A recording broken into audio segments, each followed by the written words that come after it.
Hello students, welcome back to my channel K commerce classes. आज का class में हम लोग पढ़ेंगे इकोनॉमिक्स का कुछ टॉपिक है, explain the nature and scope of economics. हम लोग आज पढ़ेंगे कि अर्थशास्त्र की प्राकृतिक और क्षेत्र क्या है।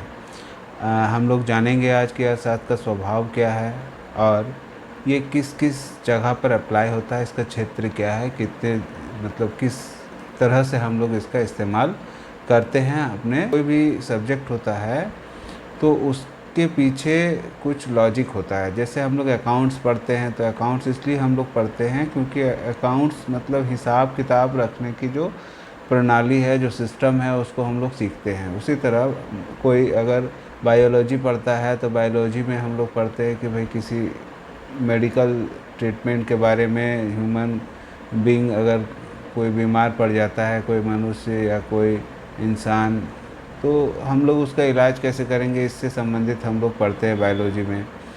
उसी तरह हिस्ट्री है तो हम लोग हिस्ट्री के बारे में जानते हैं कि आदिकाल में क्या हुआ था।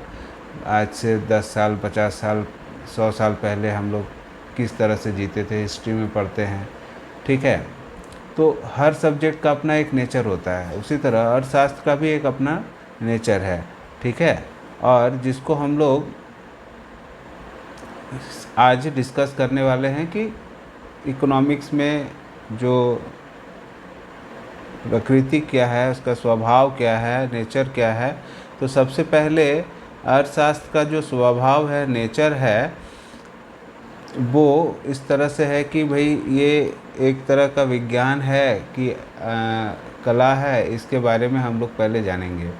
ठीक है, अर्थशास्त्र के स्वभाव से अर्थ यह निश्चित करने से है कि अर्थशास्त्र विज्ञान है या कला है, अथवा दोनों हैं। ठीक है, अगर अर्थशास्त्र विज्ञान है तो वो भी समझना होगा हम लोग को कि ये वास्तविक में विज्ञान है या आदर्श विज्ञान है। वास्तविक विज्ञान क्या होता है, आदर्श विज्ञान क्या होता है, ये जानना होता है। विज्ञान का मतलब क्या है, पहले ये समझ लेते हैं कि विज्ञान मतलब साइंस। साइंस मतलब होता है, जैसे मान लो निश्चित चीज़ को हम लोग बोलते हैं साइंस। जैसे मान लो एप्पल को ऊपर फेंकते हैं हम लोग, बॉल को ऊपर फेंकते हैं तो वो नीचे की ही ओर आता है, ये एक साइंस है। ठीक है, जो धरती में हम लोग के अंदर गुरुत्वाकर्षण है, उसके कारण क्या होता है कि ऊपर से जो चीज़ हम लोग फेंकते हैं वो नीचे की ओर ही आकर्षित होता है और नीचे ही आता है। एक साइंस है, कभी भी हम लोग कोई भी चीज़ ऊपर फेंकते हैं तो नीचे ही आता है। ठीक है, तो जो निश्चित है, जिसको बदला नहीं जा सकता है, जो एक सैद्धांतिक चीज़ है, उसको हम लोग साइंस बोलते हैं। ठीक है, और जो कला है वो क्या होता है, किसी तरह का स्किल डेवलप करना, जैसे ड्राइंग करना या किसी सभा में अच्छे से भाषण देना, ये कला होता है। ठीक है, तो या फिर आप बोल सकते हैं किसी को अच्छे से समझाना, कोई चीज़ को पढ़ाना, एक कला है। ठीक है, तो अर्थशास्त्र में क्या दोनों है, ये हम लोग को जानना है। ठीक है, तो अर्थशास्त्र एक विज्ञान है, एक साइंस है। इस संबंध में पहले हम लोग पढ़ते हैं, जानते हैं, उसके बाद पढ़ेंगे कि ये कला है, और उसके बाद फिर हम लोग पढ़ेंगे कि इसका स्कोप क्या है। तो सबसे पहले अर्थशास्त्र जो विज्ञान तो है, क्योंकि हम लोग जो भी कैलकुलेशन करते हैं, जो भी डिसीजन लेते हैं, वो किसी तरह का कैलकुलेशन करने के बाद ही करते हैं। जैसे मान लीजिए आपको ये डिसाइड करना है कि आज आपका जो प्राइस है कमोडिटी का दुकान में क्या रखना है, तो आप उसको क्या करेंगे, पहले आप ये पता करेंगे कि मार्केट में सप्लाई कितना है। On the basis of that supply आप ज़्यादा माल बेच सकोगे कस्टमर को कि कम सामान बेच सकोगे। अगर कम सामान बेच सकेंगे तो प्राइस बढ़ा के रखेंगे। अगर ज़्यादा से ज़्यादा सामान हम दे पाएंगे कस्टमर को तो प्राइस नॉर्मल रहेगा। तो ये एक डिसीजन ले सकते हैं हम लोग with the help of economics, जो एक साइंटिफिक तरीका है जिसमें हम लोग डाटा कलेक्शन करते हैं, फिर उसको हम लोग कैलकुलेशन करते हैं, तब जाके एक डिसीजन आता है। जहाँ पर कैलकुलेशन का बात आ जाता है, मतलब मैथ्स का बात आ जाता है, या फिर किसी तरह का प्रिंसिपल को फॉलो करके हम लोग कुछ अगर कैलकुलेट करते हैं, तो समझिए वो साइंटिफिक वे में हम लोग कुछ कैलकुलेट करते हैं। तो ये एक साइंस है। ठीक है, और साइंस में भी दो तरीका हो सकता है, एक वास्तविक विज्ञान मतलब पॉजिटिव साइंस, एक नॉर्मेटिव साइंस। ठीक है, पॉजिटिव साइंस क्या बोलता है कि वास्तविक विज्ञान में केवल कारण एवं परिणाम को हम लोग बता सकते हैं। जैसे मान लो किसी भी एक्टिविटी में हम लोग उसका कारण बता सकते हैं, कॉज को बता सकते हैं और उस पर क्या इफ़ेक्ट होगा ये जान सकते हैं, तो ये हम लोग क्या बोलते हैं, पॉजिटिव साइंस हो रहा है। ठीक है। आर्थिक पहलुओं में क्या है, मतलब व्हाट इज़ का विश्लेषण अर्थशास्त्र में किया जाता है। मतलब क्या है या फिर क्या हो रहा है, ये एक्चुअल में अगर हम लोग पता करते हैं तो वो क्या बोलते हैं हमको, ये पॉजिटिव साइंस करना बोलते हैं। और क्या होना चाहिए, व्हाट ओड टू बी, इसका विश्लेषण नहीं किया जाता है। मतलब क्या होना चाहिए ये हम लोग डिसाइड नहीं करते हैं। तो अगर ये ऐसा अगर हम लोग करते हैं कि क्या होना चाहिए ये हम लोग डिसाइड नहीं कर रहे हैं, मगर क्या है ये चीज़ का पता लगाना चाहते हैं, तो ये क्या है, पॉजिटिव साइंस है।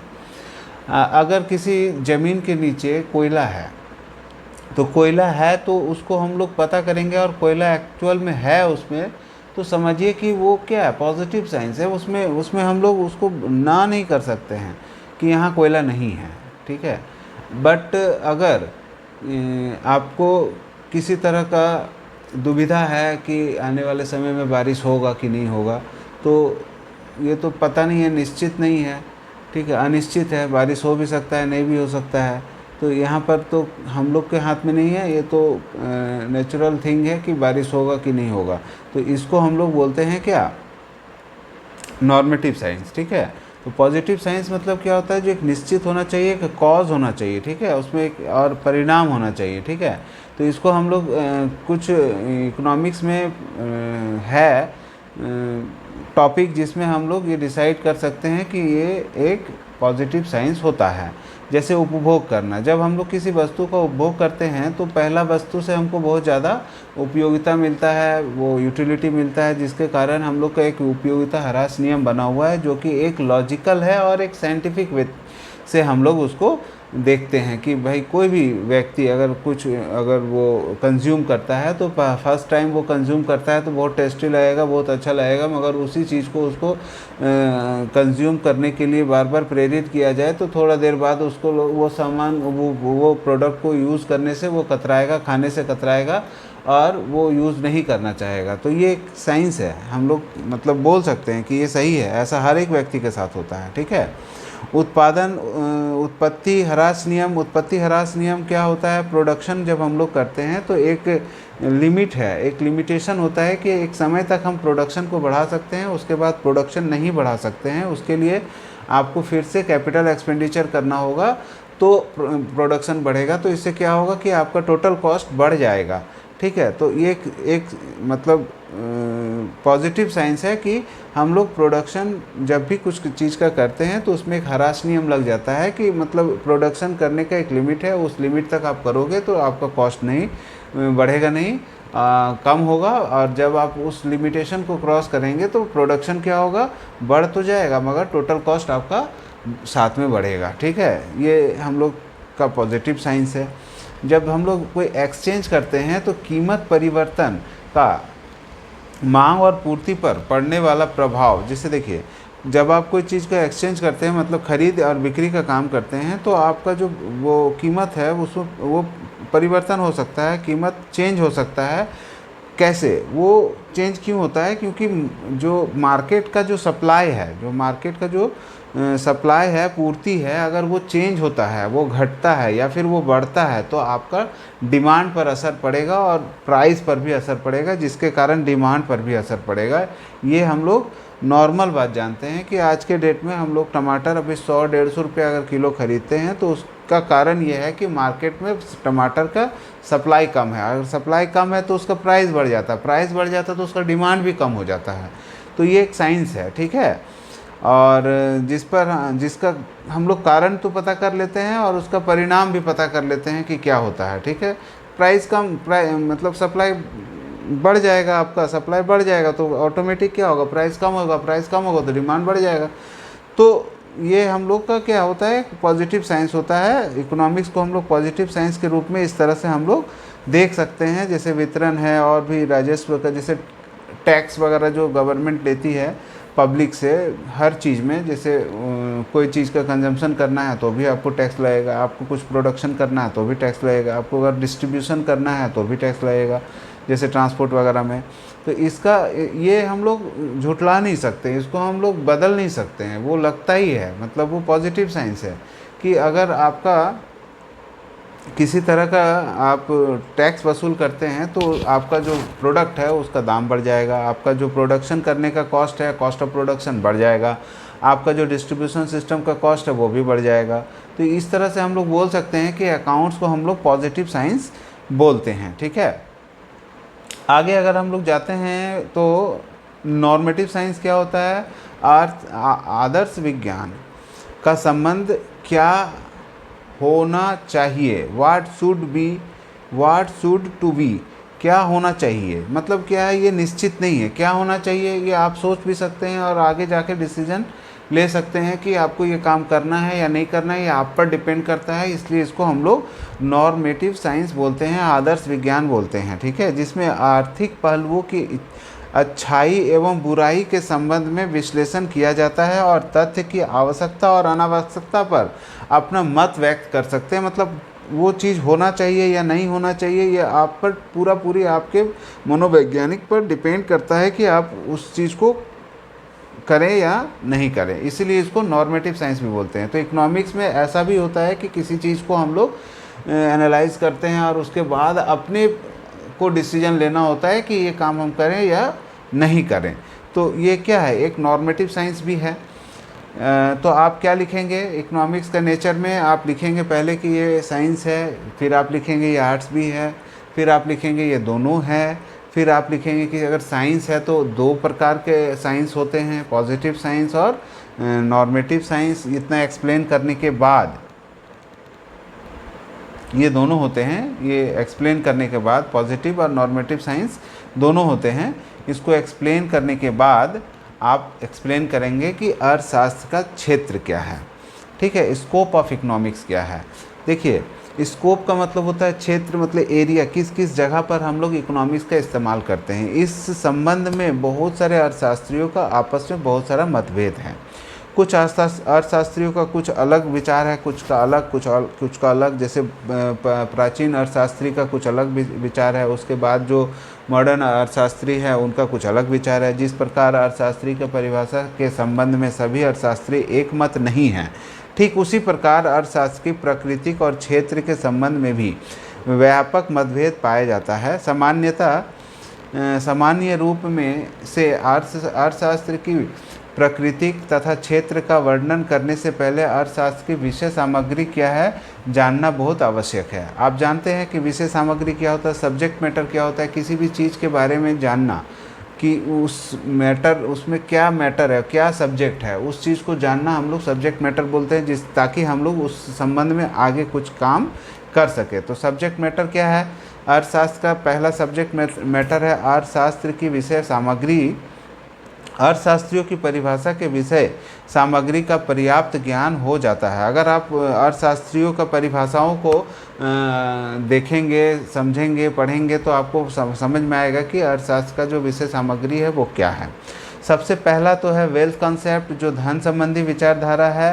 ये जो विचारधारा है एडम स्मिथ, जेबी से तथा प्रोफेसर वाकर आदि लोगों ने इस तरह का विचारधारा का पालन किया है और लोगों को बताया है कि अर्थशास्त्र एक धन संबंधी विचारधारा है, ठीक है, जहाँ पर हम लोग धन को प्राप्त करने तथा उसको व्यय करने से संबंधित क्रियाओं का अध्ययन करते हैं। तो ये विचार तो बहुत पुराना विचार है, परंपरावादी विचारधारा अर्थशास्त्रियों द्वारा दिया गया था। इसके बाद फिर जो दूसरे अर्थशास्त्री आए हम लोग के यहाँ, तो वो अपना विचार वेलफेयर कंसेप्ट, मतलब कल्याणवादी विचारधारा रखे हैं। इनका जो ये विचारधारा देने वाले जो मुख्य लोग हैं वो प्रोफेसर मार्शल है और पिंगू आदि हैं, ठीक है।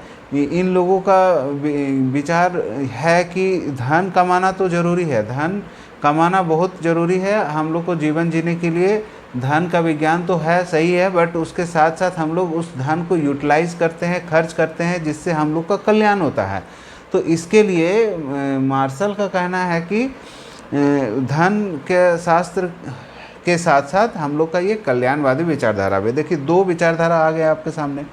अब तीसरा विचारधारा है कि सेक्रिसिटी कॉन्सेप्ट है, दुर्लभता संबंधी विचारधारा है। ये आधुनिक अर्थशास्त्रियों में प्रोफेसर रॉबिन्स की दृष्टि में अर्थशास्त्र मानव व्यवहारों का अध्ययन करता है जिसका संबंध असीमित उद्देश्य की प्राप्ति के लिए वैकल्पिक प्रयोग वाले सीमित साधनों से है। अर्थशास्त्र चुनाव संबंधी विज्ञान जो समस्त मानवीय क्रियाओं का आर्थिक पहलू का अध्ययन करता है। ये विचार है रॉबिन्स का। रॉबिन्स का कहना है कि जो भी हम लोग का जो डिज़ायर होता है, जो इच्छा होता है, उसको पूरा करने के लिए जो साधन है वो कम होता है, जिसके कारण हम लोग को क्या होता है, एक वैकल्पिक रास्ता चुनना पड़ता है कि आपके पास अगर 100 रुपया है, 100 रुपया में अगर 3-4 काम करना है तो उसमें से आपको देखना होगा कि आपके लिए सबसे इम्पोर्टेंट काम क्या है, वो काम पहले करेंगे, उसके बाद आप दूसरा काम करेंगे। तो यहाँ पर क्या हुआ कि आपके पास जो दुर्लभ साधन है उसको यूज़ करके आप सेटिस्फाइड कैसे होंगे, अपने आप को सेटिस्फाइड कैसे करेंगे, आप अपने आप को खुश कैसे करेंगे कम साधन से। किसी व्यक्ति के पास 100 ही रुपया है, उसको चावल लेना है, दवा लेना है,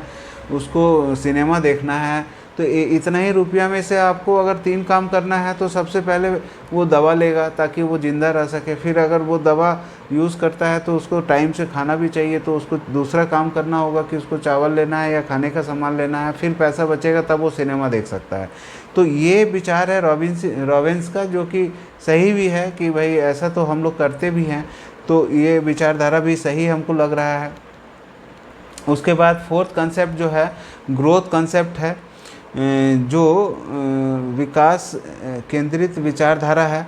ये विचारधारा सैमुअलसन का दिया हुआ विचार है। इसके अनुसार अर्थशास्त्रिक विषय सामग्री में सीमित साधनों के वितरण एवं आर्थिक विकास दोनों पहलुओं को सम्मिलित किया जाता है। सैमुअलसन बोलते हैं कि रॉबिन्स का जो विचार है वो तो सही है, बट उसके साथ साथ ये भी है कि हम लोग को ग्रोथ भी करना है, मतलब कुछ सेविंग्स भी करना है। जब तक हम लोग बचत नहीं करेंगे तब तक कैपिटल फॉर्मेशन नहीं होगा, कैपिटल फॉर्मेशन नहीं होगा तो हम लोग अपने आप को डेवलप नहीं कर सकेंगे। तो ये विचारधारा भी हमको सही लग रहा है। इसका मतलब क्या है, जो अर्थशास्त्र है उसका क्षेत्र आप देख सकते हैं सिर्फ धन कमाने से नहीं है, उसको कंज्यूम कैसे करेंगे, उसको कल्याणकारी वर्क कैसे होगा, फिर हम लोग दुर्लभ साधन को इस तरह से इस्तेमाल कैसे करें कि सारा इच्छा को हम पूरा कर सके, मैक्सिमम सेटिस्फैक्शन मिल सके। और ये भी एक हम लोग का प्रॉब्लम है कि हम लोग ग्रोथ कैसे करें। तो सभी देखो, सभी जगह हम लोग इकोनॉमिक्स को इस्तेमाल करते हैं, ग्रोथ करने के लिए भी, अपना रिसोर्सेज को यूज़ करने के लिए भी। इसका मतलब क्या है, जो इकोनॉमिक्स है इसका क्षेत्र बहुत व्यापक है। ठीक है, इतना ही नहीं, हम लोग जो परंपरागत दृष्टि से अर्थशास्त्रियों के विषय सामग्री को निम्नलिखित 5 भागों में बांट करके भी हम लोग इसको समझ सकते हैं कि कहाँ कहाँ हम लोग अर्थशास्त्र का इस्तेमाल करते हैं। तो subject matter on the basis of economic activity. Economic activity क्या होता है, जहाँ पर हम लोग पैसा से कुछ काम करते हैं, पैसा देकर कुछ काम करते हैं, बिना पैसा का कुछ सर्विस नहीं ले पाते हैं, कोई सामान खरीद नहीं पाते, उसको इकोनॉमिक एक्टिविटी बोलते हैं। तो इकोनॉमिक एक्टिविटी में सबसे पहला जो एक्टिविटी है वो कंजम्पशन का होता है, क्योंकि बिना कंजम्पशन का हम लोग जी नहीं सकते हैं। वो बहुत तरह का कंजम्पशन हम लोग करते हैं, खाने पीने से लेकर कपड़ा लत्ता, गाड़ी, घूमना फिरना, ये सब को हम लोग क्या करते हैं, कंज्यूम करते हैं। कंज्यूम करने के लिए हम लोग के पास साधन होता है, ठीक है, उस साधन को हम लोग यूज़ करके कंजम्पशन करते हैं। इसके अंतर्गत आवश्यकताएं एवं इसके संबंधित नियम, उपभोक्ता की बचत, ह्रास्य, मान व सामान्य सीमांत तुष्टि गुण नियम, पारिवारिक बजट आदि, आय व्यय व बचत, उपयोगिता व तटस्थता वक्र विश्लेषण आदि का अध्ययन किया जाता है, ताकि हम लोग कंजम्पशन सही ढंग से कर सके और हम लोग को सेटिस्फैक्शन मिले, यूटिलिटी मिले। तो इस जगह पर भी हम लोग इकोनॉमिक्स का यूज़ करते हैं कि किस चीज़ से हमको ज़्यादा यूटिलिटी मिलेगा, कौन वस्तु से हमको ज़्यादा फ़ायदा होगा, कहाँ इन्वेस्ट करेंगे तो ज़्यादा इनकम होगा। तो इस तरह से हम लोग कंजम्पशन जब हम लोग करते हैं तो अर्थशास्त्र का इस्तेमाल होता है। तो दूसरा है कि उत्पादन जब हम लोग करते हैं, किसी भी चीज़ का प्रोडक्शन हम लोग जब करते हैं, तो अर्थशास्त्र का यह भाग है जिसमें धनोत्पादन के उपायों तथा इसके संबंधित उत्पत्ति के विभिन्न उत्पादों का अध्ययन किया जाता है। मतलब जब प्रोडक्शन हम लोग करते हैं तो अलग अलग वस्तुओं का अध्ययन किया जाता है कि किस चीज़ का हम प्रोडक्शन करें, किससे हमको ज़्यादा फ़ायदा होगा। इसके लिए भी हम लोग इकोनॉमिक्स करते हैं, पता करते हैं कि उसका कस्टमर कितना है, उस प्रोडक्ट को हम बनाने से मार्केट में हम उसको किस तरह से एक्सप्लोर कर सकेंगे, वो बेच सकेंगे, तो उत्पादन करना चाहिए या नहीं करना चाहिए, ये भी हम लोग को इकोनॉमिक्स डिसाइड करके बताता है, जिसके कारण इकोनॉमिक्स का क्षेत्र और बड़ा हो जाता है। ठीक है। विनिमय के क्षेत्र में भी उत्पादन का इकोनॉमिक्स का बहुत इम्पोर्टेंट रोल होता है। ठीक है। जैसे अगर हम लोग एक्सचेंज करते हैं किसी चीज़ का, मतलब खरीद बिक्री का काम करते हैं, से संबंधित उत्पत्ति के विभिन्न उत्पादों का अध्ययन किया जाता है। इसका मतलब क्या हुआ कि जब हम लोग किसी वस्तुओं का उपयोगी, मतलब जब उपयोग उसमें है, उपयोगिता है, जैसे एक लकड़ी, देखिए एक सिंपल एग्जांपल से समझाते हैं। एक मान लीजिए एक लकड़ी का पेड़ है जो लकड़ी सूख चुका है, पेड़ सूख चुका है और वो गिर चुका है और धरती में वो पड़ा हुआ है। तो जब आप उसको कुछ बनाएंगे, मतलब जैसे कुर्सी टेबल ये सब कुछ बना देंगे, तब उसको बेचने लायक बना सकते हैं, उसको एक्सचेंज कर सकते हैं, फिर उसको बेच के पैसा ले सकते हैं। तो ये एक्टिविटी हम लोग करते हैं, कुछ सामान बनाते हैं, बेचते हैं, खरीदते हैं, बेचते हैं, तो इससे क्या होता है, एक्सचेंज होता है और हम लोग उससे मुनाफा कमाते हैं।